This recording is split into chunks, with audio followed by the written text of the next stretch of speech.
गणेशाय नमः।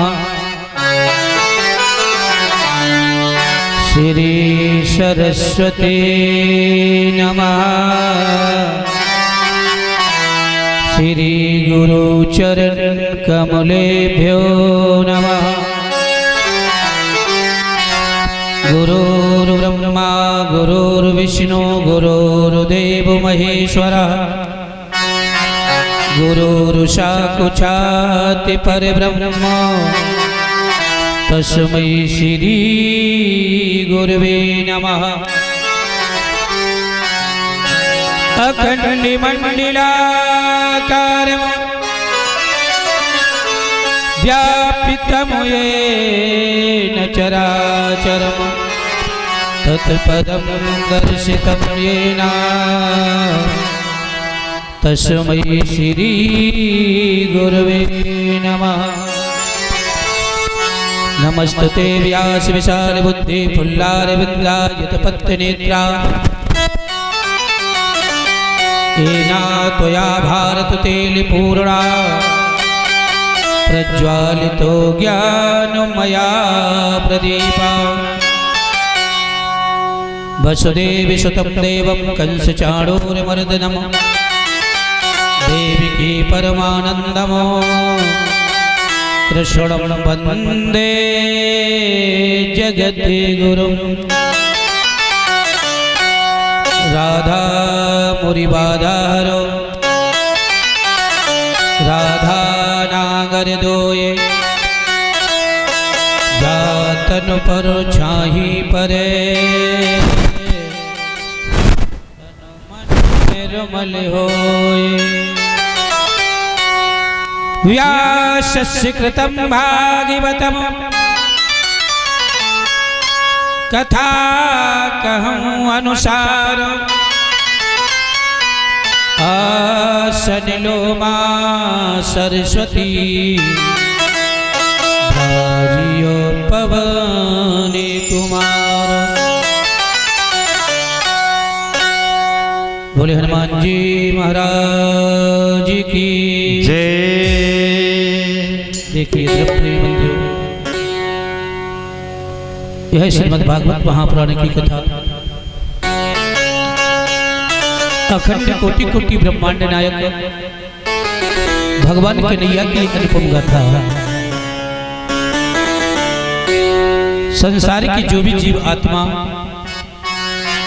अपने अंतःकरण को पवित्र करके हमारे हृदय में जो शत्रु हैं काम क्रोध लोभ मोह मद मत्सर इन विकारों से परे होके अपने मन को निर्मल करके भगवान की परम पावनमयी कथा में जो जीव समर्पित हो जाते हैं। वेद व्यास लिखते हैं भागवत महापुराण में,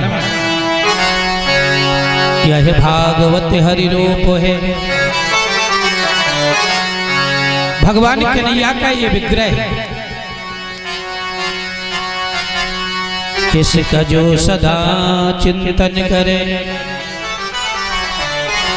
सुन ज्ञान भक्ति वैराग्य से हो पूर्ण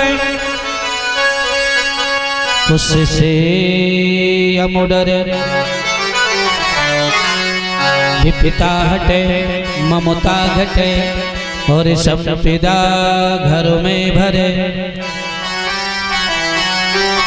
सपुता ही की निर्मल कथा सुन कर्मों का बंधन उतरे। इस 7 दिन की निर्मल कथा हमारे कर्म के बंधनों को नाश करने वाली। आइए सबसे पहले मन वाणी को पवित्र करते हुए प्रभु नाम की संकीर्तन द्वारा फिर हम कथा में प्रवेश करेंगे। हरि श्याम कहने से तर जाएगा हो राम कहने से तर जाएगा पारो भवो से उतर जाएगा।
किधर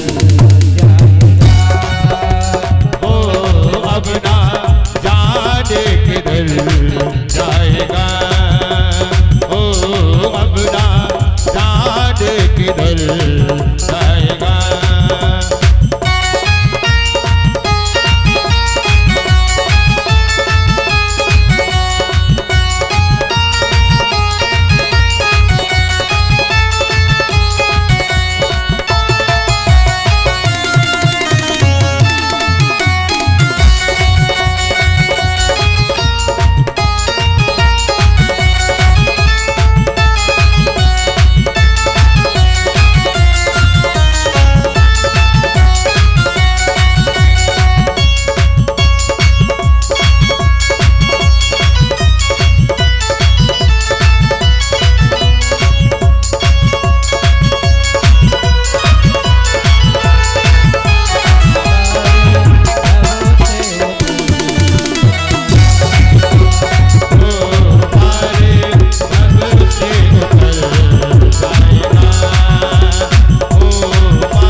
बोले नारायण भगवान की जय।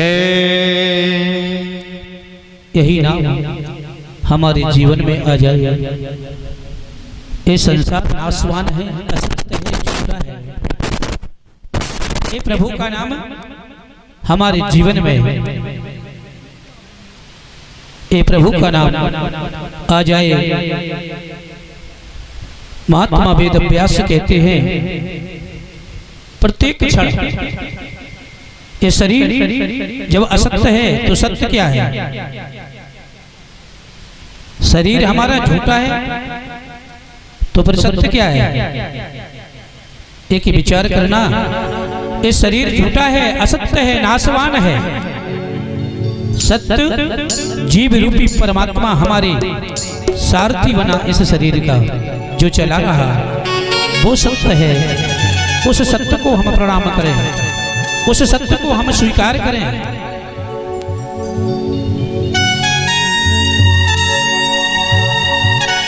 भगवान श्री राम ने तो विभीषण से कहा था कि मित्र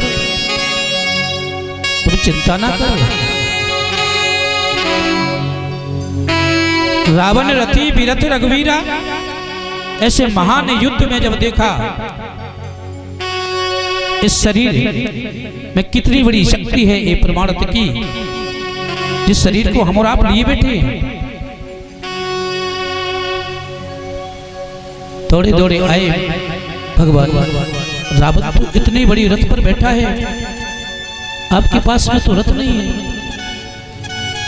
और बिगर रथ की इस युद्ध को कैसे जीत सकते? बताया। भगवान कहते हैं मित्र तुम चिंता ना करो। अरे रावण तो ऐसे दिखावटी रथ पर बैठा है कि मेरे एक बाण से वो रथ टूट जाएगा, लेकिन मैं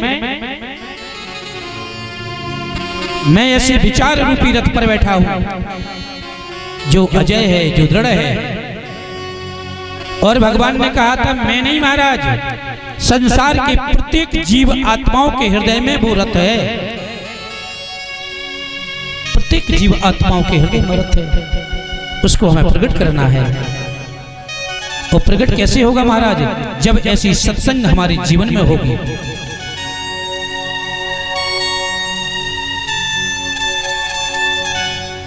बिन सत्संग ये बिगड़ सत्संग के विवेक की प्राप्ति नहीं होती है।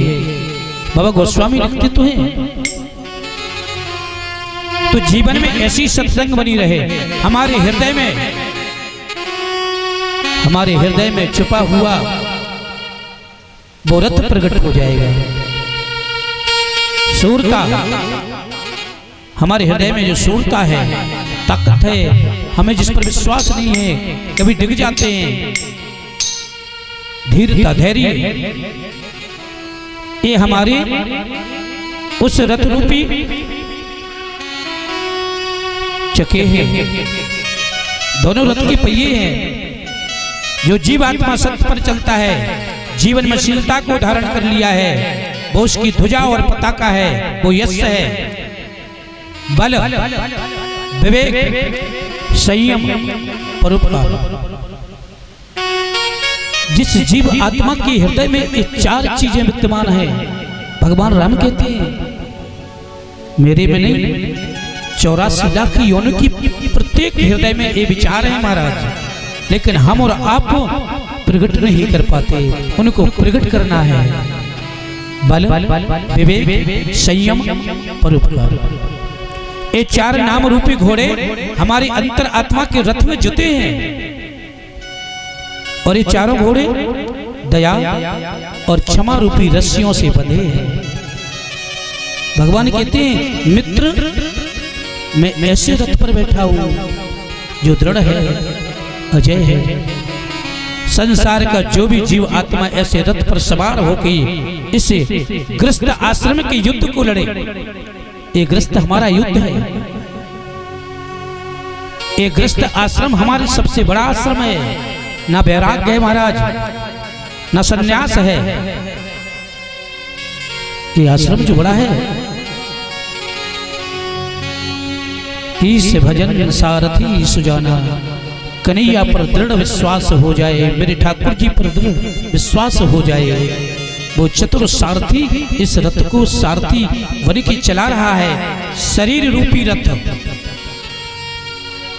शरीर रूपी रथ को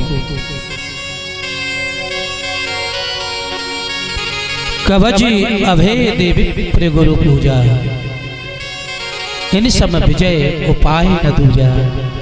और जब ऐसा महान रथ पर, विचार रूपी रथ पर हम आरूढ़ हो जाते हैं, बैठ जाते हैं, हमारी प्रत्येक स्थिति में हमारी विजय है। बोलिए आनंद कंद भगवान की जय। तो ये शरीर हमारा बहुत अनमोल है, जिसको हमने प्राप्त किया 84 लाख योनि प्राप्त करके, उनकी यातनाओं को सह के ये मानव का तन पाया। और इस मानव का तन ही एक साधन है जो मोक्ष का द्वार खोल सकता है, कल्याण का द्वार खोल सकता है। महात्मा सुखदेव जी वेद व्यास की उस महान पुराण में लिखा है, महात्मा की कथा के बाद में जब महान युग का समापन हो रहा था, द्वापर का, महाराजा परीक्षित रथारूढ़ महायोगम कृत्यादिकानि नमगता।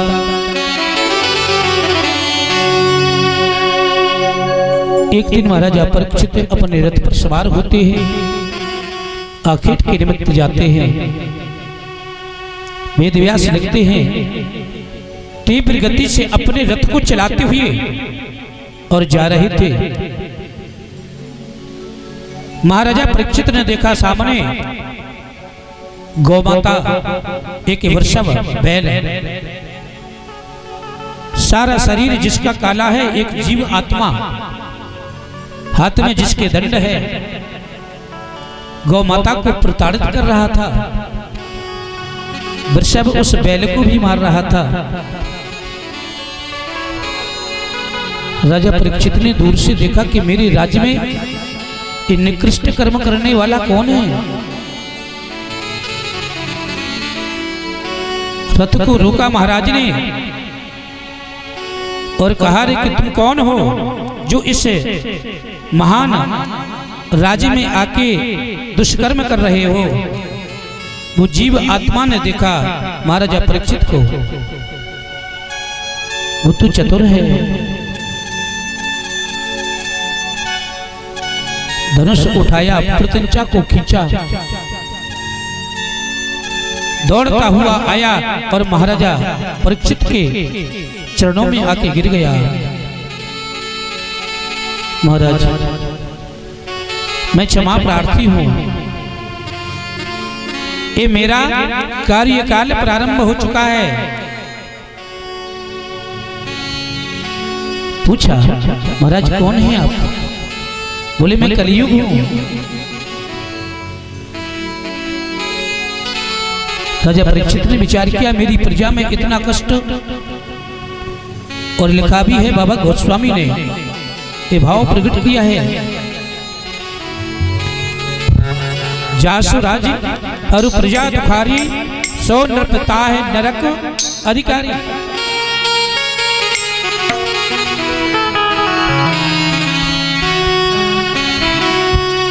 कि जासु राज और प्रजा रे दुखारी,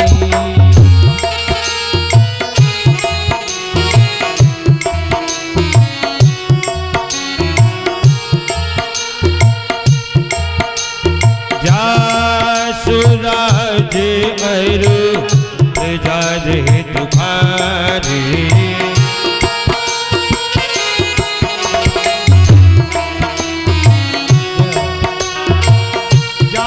सुराज अरु प्रजा रे दुखारी, सुराज अरु प्रजा रे दुखारी। सो पिता है नर के अधिकारी, सोन पिता है नर के अधिकारी, सोन पिता है नर के अधिकारी। मन में विचार किया राजा ने, राजा ईश्वर का अंश होता है, अगर राजा के द्वारा अपराध बन जाए, खजाना भरा है, प्रजा अगाध दुख में डूबी है, तो वो राजा मरने के बाद में नरक का गामी होता है। एक परीक्षित महाराज ने सोचा, गौ माता तरस रही, वृषभ बैल रूपी धर्म, पृथ्वी रूपी वो गाय माता, महाराज रक्षा करें हमारी। 3 पैर टूट गए, 1 पैर बाकी है कलयुग में सत्य का,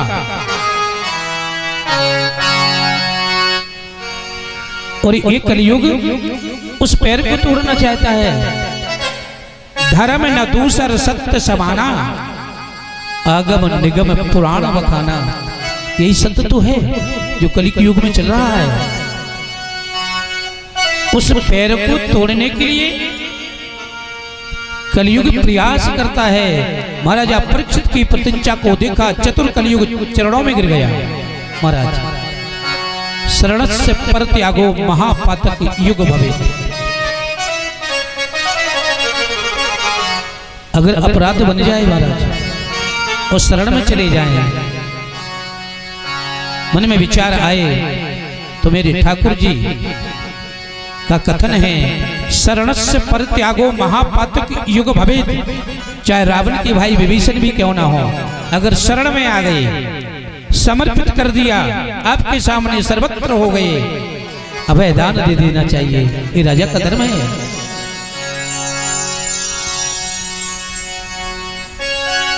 हाथ जोड़ के कलयुग कहने लगा, महाराज मेरी उम्र तो छोटी है, सतयुग त्रेता द्वापर जैसे मेरे भाई का कार्यकाल निकल गया, उनकी अवधि भी पूरी हो गई, तो मेरी उम्र तो छोटी है। सतयुग महाराज की उम्र 17,28,000 वर्ष, त्रेता की 12,94,000, द्वापर की 8,64,000, और महाराज मेरी उम्र तो 4,32,000 है। एक छोटी सी अवधि है, लेकिन मेरा कार्यकाल प्रारंभ हो गया है। अब विचार करिए, महाराजा परीक्षित विचार करते हैं, बोले मेरे राज्य से बाहर चले जाओ। बोले महाराज कहां जाऊं?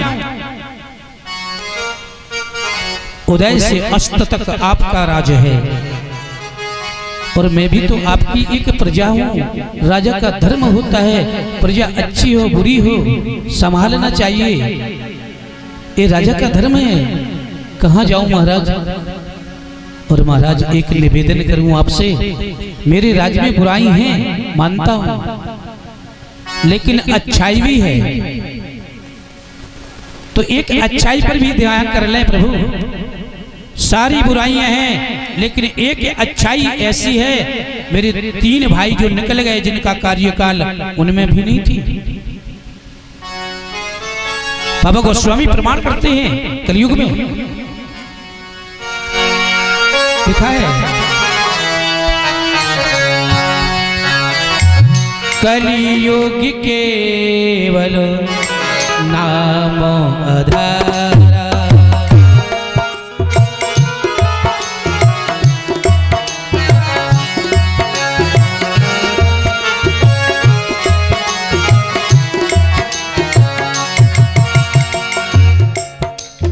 केवल नाम आधारा,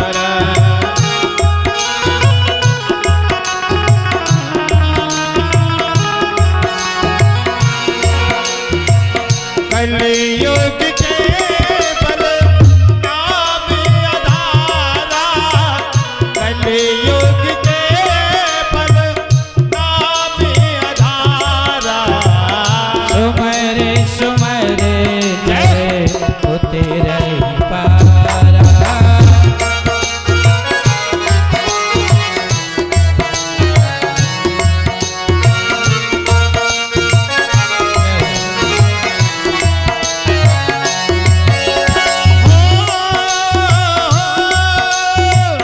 कलियुग केवल नाम आधारा, सुमरे सुमरे नर उतरे ही पारा, कलियुग केवल नाम आधारा, सुमरे सुमरे नर उतरे ही पारा, कलियुग केवल नाम आधारा, सुमरे सुमरे हो तेरा ही पारा, सुमरे सुमरे नर उतरे पारा। कलियुग ऐसा युग नहीं जो नर करे विश्वास।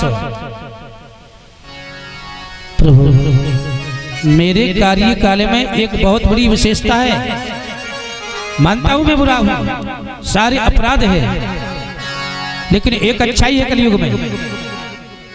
सतयुगे स्वयं हरि, त्रेतायाम यजतो मखे, द्वापरे परिचर्यायाम, कलियुगे हरि कीर्तनात्। वेद व्यास कहते हैं जो फल सतयुग में भगवान स्वयं प्रकट होते थे तब मिलता था। त्रेतायाम यजतो मखे, मखवाने यज्ञ, त्रेता में यज्ञों को परिपूर्णता करने से वो फल मिलता था। द्वापरे परिचर्यायाम, बहुत सेवा भाव, परिचर्या, तब वो फल मिलता था। वो फल कलियुग में, कलियुगे हरि कीर्तनात्, सिर्फ हृदय से, मन से और विश्वास से मेरे ठाकुर जी का नाम का स्मरण कर लिया जाए, उनके संकीर्तन में शामिल हो गए। त्रेता के यज्ञ का फल इस कलियुग में है। लेकिन महाराज कलियुग की इतनी बड़ी ग्रस्त की विशेषताएं हैं, हमें वो समय नहीं है। पवित्र मन से सुबह शाम हम अपने ठाकुर जी के सामने बैठ के उनके दर्शन नहीं कर पाते, उनके नाम को नहीं ले पाते। ये हमारी व्यवस्था है। कलियुग महाराज बोले, महाराज सारे अवगुण हैं, कहाँ रहना चाहते हो? बोले महाराज आपके राज्य में जगह दे दे।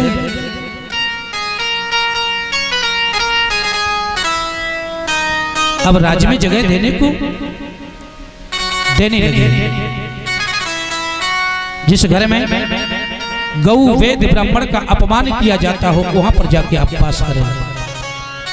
जिस घर में दाम्पत्य जीवन में पति पत्नी के मध्य में कलह होता हो, माता पिता की आज्ञा का उल्लंघन किया जाता हो, ऐसे घर में अपवास करें।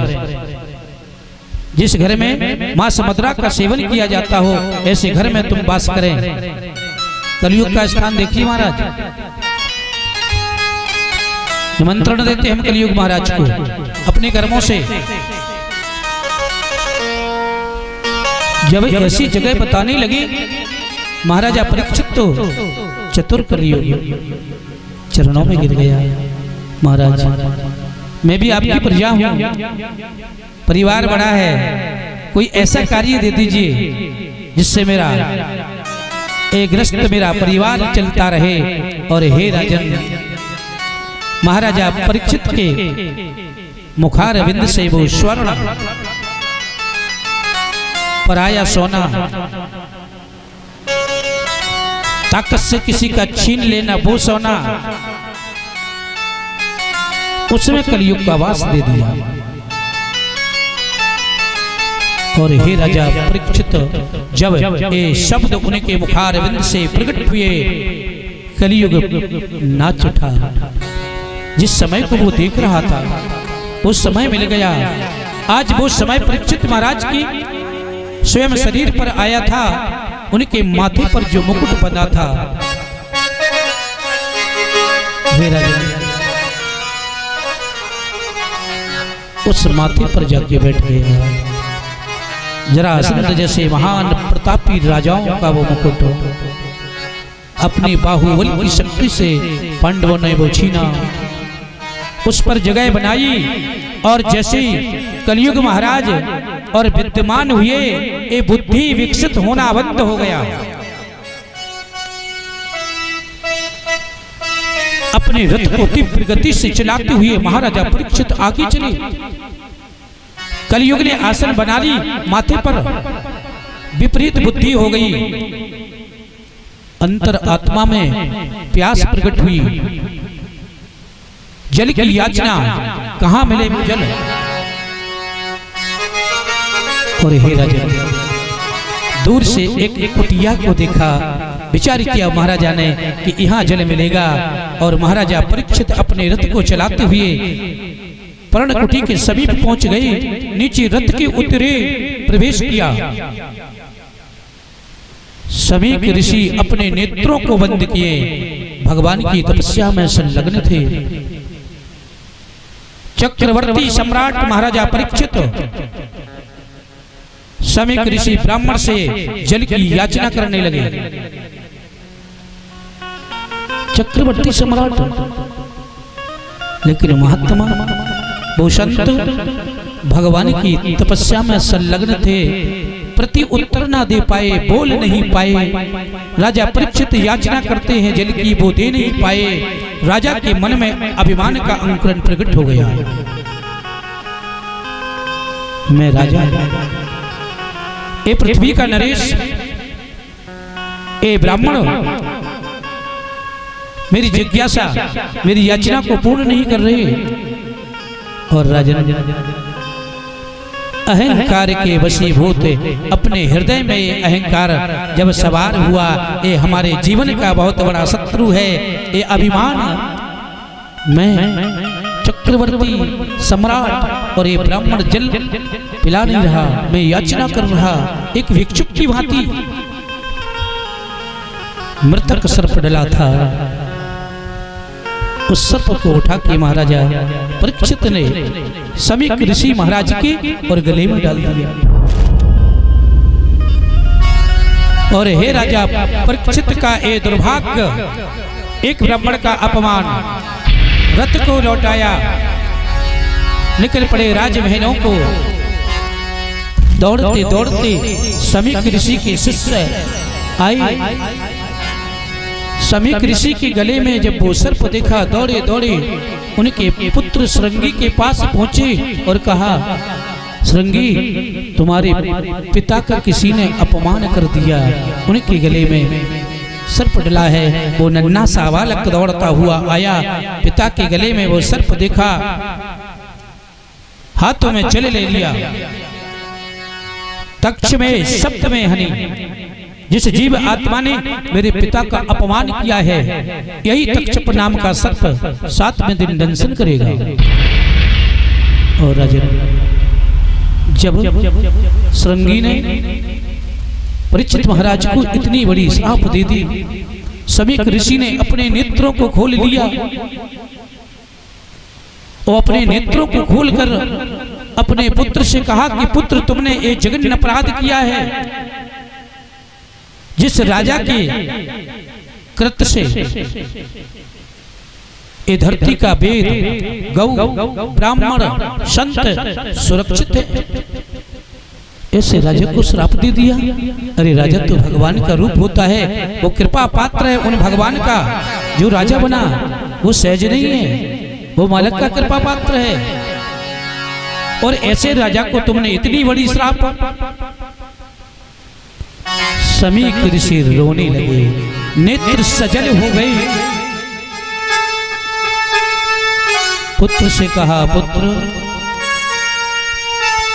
ए बाल हट से तुमने एक राजा को बहुत बड़ी श्राप दे दी। अपने शिष्यों से कहा कि जाओ महाराजा परीक्षित को सचेत कर दो कि तुम्हारे जीवन के 7 दिन शेष है। और राजा परीक्षित लौट के जब घर पहुंचे और अपना जो ताज उतारा, जो कलयुग ने आसन बनाई थी, जो कलयुग बैठी थी स्वर्ण मुकुट में, और जब नीचे रखा बुद्धि विकसित हुई। मन में ख्याल आया, इन हाथों से मैंने जघन्य अपराध कर दिया। कभी मैंने संत ब्राह्मण का अपमान नहीं किया, आज इतना बड़ा पाप मैंने कैसे कर दिया।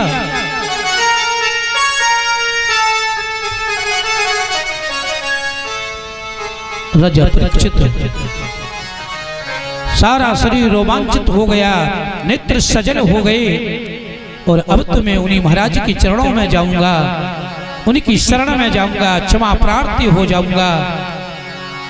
सारा संसार जानता है, राज तिलक दे दिया, त्याग कर दिया अपने उस राज का। और जन्मेजय महाराज को देके उन्हीं समीक ऋषि के पास क्षमा प्रार्थी को जब वो जीव आने लगे, तब तक तो समीक ऋषि के शिष्य और पहुंच जाते हैं। और हाथ जोड़ के कहा, महाराज हमारे गुरुवर का आदेश है कि हे महाराजा परीक्षित, आज से आपके 7 दिन हैं जीवन के, और इन 7 दिनों में अपनी मुक्ति का साधन आप ढूंढ लें, मुक्ति का साधन ढूंढ लें। एक विचार करिए, ये कथा बहुत कुछ हमारे जीवन में सिखाती है। जो जीव इसका मनन कर लेते हैं तो राजा परीक्षित नाचे, रोए नहीं महाराज के 7वें दिन मरना है मुझे। वो महापुरुष, वो राजऋषि नाच उठा, धन्य है ये परीक्षित, अपनी मृत्यु का जिसे पता चल गया। और महाराज क्या राजा परीक्षित को ही श्राप है 7 दिन की? बताइए। अरे 7 दिन हमारे भी तो हैं, राजा परीक्षित नहीं है। 7 दिन हमारे भी आपके भी है। कौन सा 8वां दिन है हमारा मृत्यु का? बताइए ना। प्रत्येक संसार के प्रत्येक जीवात्माओं को ये विचार करना चाहिए, कौन सा 7वां हमारे मृत्यु का वो दिन हो। एतवार से शनिवार तक इन्हीं दिनों में हमारा जन्म होता है और इन्हीं दिनों में हमारा मरण होता है। महाराज परीक्षित को श्राप नहीं है, हम आपको सबको है। प्रत्येक क्षण ये मृत्यु का हमें अनुभव हो। कौन सा 7वां है? कि मंगलवार 7वां है हमारा, कि बुधवार है। राजा परीक्षित नाचे, अपने मोक्ष का, अपने कल्याण का मैं साधन ढूंढ लूंगा। तो प्रत्येक क्षण हम और आपको अपनी मोक्ष का, अपने कल्याण का साधन ढूंढना है। और साधन क्या है? क्या है साधन? ये ठाकुर जी की चरणों में प्रेम हो जाए, इनमें भक्ति हो जाए, किसी ना किसी रूप में इनसे संबंध जोड़ लें। जो भी रिश्ता आपको पसंद हो, भाई आपकी पसंद क्या है? कन्हैया को क्या मानना चाहते हैं? पुत्र। वो तैयार है मन पुत्र बनने के लिए। पिता मानना चाहते हैं, पिता बनने तैयार है। मित्र मानना चाहते हैं, वो मित्र बनने तैयार है। लेकिन हम अपने जीवन में एक ना एक रिश्ता मेरे भगवान से जरूर लगा लें। आज परीक्षित महाराज ने राज्य का परित्याग कर दिया, अन्न जल का त्याग कर दिया, निकल पड़े गंगा के तीर पर। और जब राजा परीक्षित घर का त्याग करके निकले राजन, समूची पृथ्वी पर पता चला कानो कान, राजा परीक्षित ने राज्य का त्याग कर दिया। सारी पृथ्वी के ब्राह्मण, संत, राजऋषि, ब्रह्म ऋषि और गंगा के तीर पर आने लगे। बहुत लंबा विषय बन गया। वहां पर पहुंचे, महान विभूतियों को देखा तो राजा परीक्षित नाच उठे भगवान के उस महान नाम को गाते हुए। आइए दो शब्द हम प्रभु के नाम का चिंतन करेंगे, जिनके नाम से कलियुग केवल ए नाम अधरा। आइए कौशिक जी के मुखारबिंद द्वारा। की जय। ध्यान दीजिएगा भैया भक्त श्रोता बंधुओं, Bhaskar studio Lalitpur, Ayushi studio Birora, Radhe Radhe studio Birora, ये हमारे चैनल हैं जिस पर आप सभी YouTube के द्वारा श्रीमद् भागवत देख सकते हैं। और आप भक्तों के यहाँ शादी, जन्मोत्सव, वीडियो के किसी प्रकार का कार्य हो, आप इन भैया लोगों से करवा सकते हैं। जो आपके सामने 3 चैनल लगे हुए हैं, आयुषी भास्कर स्टूडियो ललितपुर वालों का, आयुषी स्टूडियो बिरौरा, राधे राधे स्टूडियो बिरौरा, इन सभी से जिनके द्वारा आप YouTube पे महाराज जी की कथा देखेंगे, सुनेंगे। जब भी आपको जरूरत पड़े इन भैया लोगों से संपर्क करें। बोलिए वृंदावन बिहारी लाल की जय। जय जय श्री राधे श्याम।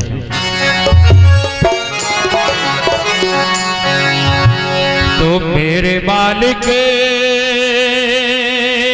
मेरे मालिक, मेरे मालिक तेरी नौकरी,